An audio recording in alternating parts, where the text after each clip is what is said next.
Pascal Boniface, on l'a vu dans ce bras de fer de plusieurs semaines pour tenter d'obtenir de la Russie qu'elle réduise sa production. L'Arabie saoudite seule aujourd'hui n'a plus la main sur le marché du pétrole. Ah non, effectivement, même si elle reste bien sûr centrale, et c'est pour cela que tout le monde la courtise d'ailleurs, elle reste en fait, elle ne peut pas imposer, mais il est difficile de faire sans elle. Donc elle a toujours peut-être un rôle pour empêcher qu'il y ait une solution, mais elle ne veut pas imposer sa solution. Pas plus d'ailleurs que la Russie, puisqu'ils ont à peu près la même proportion de production. Mais disons que la problématique en Russie est quand même différente. La Russie n'est pas endettée. Poutine peut résister un peu plus longtemps.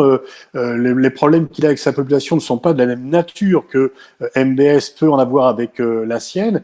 Et on peut dire que parmi les pays pétroliers qui souffrent de la crise actuelle, la Russie est quand même plus à l'abri. Ceux qui souffrent le plus, c'est bien sûr le Venezuela et l'Iran, parce qu'ils sont déjà fragiles, mais on pense également à l'Algérie, au Nigeria.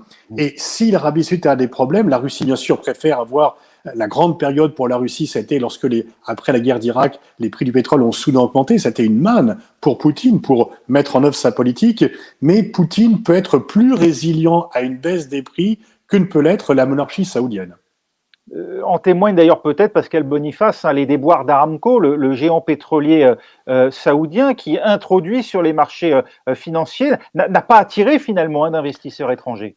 Oui, alors pour deux raisons, parce que d'une part, les gens se méfient un peu de MBS. Georges Malbruno parlait de son caractère impétueux. C'est vrai que certains se demandent si c'est le bon moment pour investir en Arabie Saoudite du fait de la politique, je dirais, parfois difficilement lisible ou imprévisible de MBS.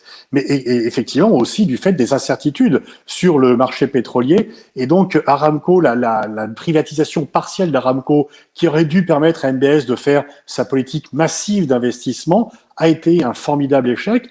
Et on peut dire que ce jeune prince héritier a multiplié un petit peu les échecs dans ses différentes tentatives, le Yémen, blocus du Qatar, les pressions sur le Liban, bon, l'assassinat de Jamal Khashoggi, etc.